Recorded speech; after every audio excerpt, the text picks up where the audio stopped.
Hey guys, welcome back to my channel. Today's video is all about breast milk, breastfeeding, pumping, and just my tips on how I became an overproducer and how I overproduced enough to start a stockpile. For anyone who doesn't know what a freezer stash is of a milk supply, it's basically extra milk that you have that you decide to freeze to use at a later time. As of right now, I have 750 ounces of milk frozen in our deep freezer. I could not be more proud of myself for having that much.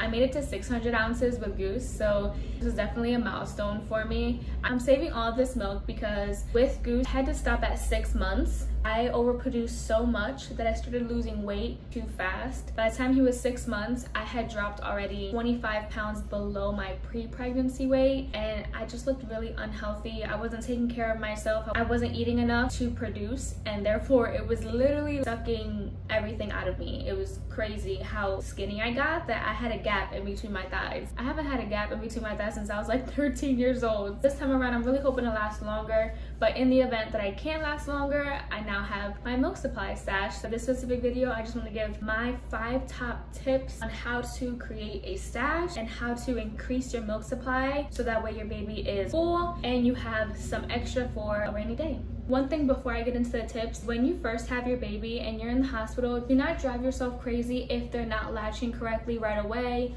or if they're not eating enough and you have to give them a formula bottle. That is completely fine. I want to mention that I gave Goose formula at the hospital when he first came out because he wasn't latching correctly, and I gave Milena formula every single day when we were at the hospital this time around because my C-section was a lot harder to recover from this time around than it was the last time, and she does perfectly fine with the bottle. She does perfectly fine with latching. So as long as your baby's belly is full, it does not matter. So don't stress yourself out if right away you're not a breastfeeding queen. You can get there. It's all about learning your baby, learning your body, training your body. So don't worry about becoming an expert right away. Okay, so tip number 1, pump or use a haka after every time that you feed.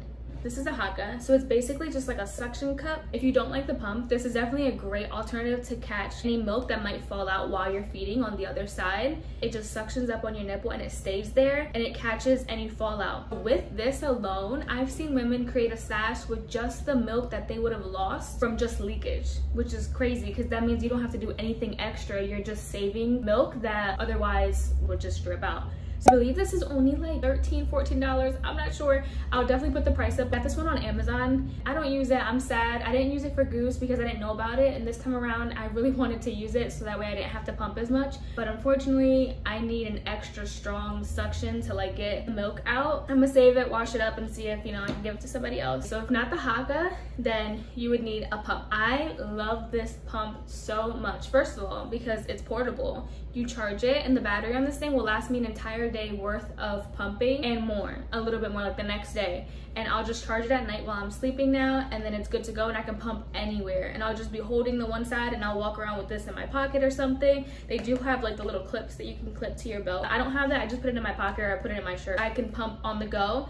I pump in the car. If we're driving somewhere and I didn't get a chance to pump before we left, I'll just pump really quick in the car. I gotta do what I gotta do. So this is my favorite pump of all time. It has a super strong suction. This pump is the Spectra S9. I used this one for Goose the entire time while I was creating my stash. This time around, I didn't want to overuse this one because I don't want it to mess up. So I started using the Modelo one, which is like the most basic one that almost everybody uses. I started using this one and it was fine for me in the beginning, and then I made the mistake of using this one one time when we were out somewhere, and I started overproducing that the suction on the Modelo one was not enough. So I had to switch to this one full time again, and then this is just my backup just in case. But so far so good. This one has been working for me. So if you pump after every feeding, you're letting your body know that your baby needed all the milk that you had inside of your boobs. So if you wanted to exclusively breastfeed, I recommend you get the haka because then you don't have to do any other work. You just put it on there and it'll catch whatever you leave. If you're doing both and you're good with a pump, after every feeding, I would pump on both sides. Pump until you start just getting like drops every other suction or something. So that way you know you emptied them out completely. All right, so tip number 2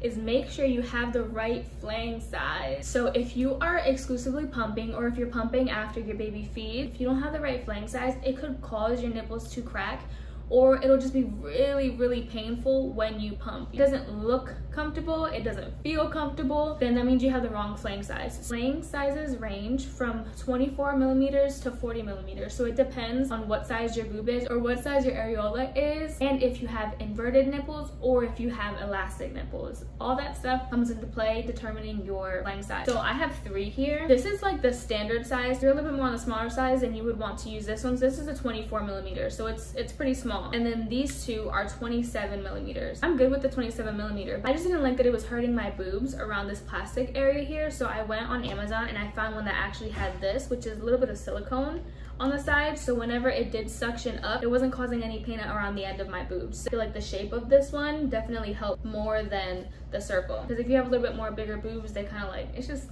you know, it's just a lot. So this one definitely helped me when it came to making sure that I was getting the correct size. So it doesn't matter what size your boobs are, you can produce as much milk with small boobs as you can with big boobs, but just make sure you have the correct flang sizes, because that'll maximize the amount of milk you can make. So that way this won't be the thing that stands in your way from creating your freezer stash. All right, so tip number 3 is to make sure you're eating. I know it can be very overwhelming at first trying to find times to eat because everything is so hectic. You have the newborn, they're eating every 2 hours, and then you forget to eat yourself, or you have another toddler running around, and then it's easy to feed them and then forget to eat ourselves. So one thing that I started doing was eating protein bars or like meal replacement bars while I was pumping, so I knew that I was getting those extra calories within that bar. If I was to forget to eat, I knew that I can at least, you know, grab one of those protein bars and eat it really quick until everything calms down and then I'm able to make myself some food again. So making sure that you take your prenatal pills is key. It's key for many reasons. For example, this time around, I haven't lost my hair, and last time with Goose, I lost my hair the first 2 months. My hair in the front was just falling out, and I chalked it up to just me not continuing my prenatal pills and then breastfeeding at the same time, not eating enough. If we're not taking care of ourselves, then we can't produce the milk that they need with the nutrients that they need inside of it. That just ends up not being good for anybody.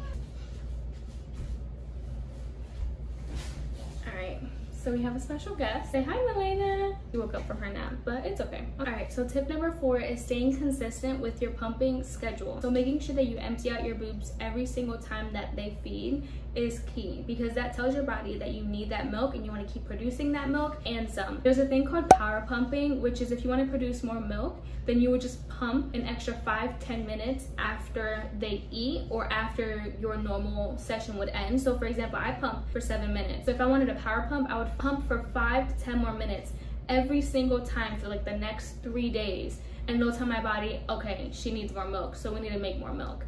It's crazy how our bodies work that way, but it's all on demand. So if my boobs are empty, it's going to make more milk. It's gonna be hard because you have to do it for days, sometimes even weeks, so that your body gets used to it, but you will thank yourself in the long run once you don't have to do it anymore, and it's easier to build the supply. So tip number 5, if you don't take anything away from this video, this is the most important tip that I could give you. Pump one boob at a time instead of doing them both. When you do both of them at the same time, your only option is to just hold them there until your boobs are empty. But when you do one at a time, you can massage the boob with your other hand, and when you massage the boob with your other hand, it'll bring out all the milk. So it's basically like hand expressing and pumping at the same time. And when I tell you, I have not had not one clogged duct since I started doing that, because I'm making sure that it is completely empty. I honestly believe that is one reason why I overproduce and why I'm having a successful breastfeeding journey, well, exclusively pumping journey, is because I am emptying it out completely and I'm pumping as much milk as I am making every single time. If you're making it, you want it out, and the more you take out, the more that you make. So it's a win-win. All right, so this is a little bonus. You don't have to clean the parts after every single time that you use them. I know, it sounds gross, but it's really not. Milk in the refrigerator is good for 3 days. So I wouldn't recommend not washing it for 3 days, but if you're pumping 4, 5, 6 times a day, it gets exhausting having to clean the parts after every single use. But you don't have to. If you keep it intact, you can put the entire thing in the refrigerator and keep it there, so when you're ready to pump again, all you do is just take it out, and whatever milk is left in there, even after you poured it into a storage bottle, it's still good because it's been refrigerated. What I do is after every single pump, I put it back in the refrigerator, and then in the morning when I'm bagging up the leftover milk to freeze, I'll go and I'll wash off my stuff, and then I'm good until tomorrow. It just makes it so much easier, and that way it's less time cleaning, and then all you have to do is just pump, put it in the refrigerator, save it, bag it, put it in a bottle, and that's it. You're good to go. All right, so that's it for this video, guys. I hope that it was informative. I hope you take away something from this, whether you are an expecting mom or if you have kids right now and you're struggling a little bit in your breastfeeding journey. I hope at least one of these resonated with you, and if it did, please leave a comment below. I would love to know. I'm hoping to one day be a certified breastfeeding consultant. I am so passionate about breast milk and breastfeeding and pumping and just the whole postpartum experience of getting to feed your baby and knowing that it doesn't last forever. It only lasts a couple of years. It goes by so fast. I wish that I could have lasted longer with Goose, so this time around I'm going to try to go as long as I possibly can. So I really hope one of these tips really resonated with you guys, and if it did, please leave a comment below. Please like this video, subscribe. As always, I appreciate your love and support, and I'll see you guys in my next video.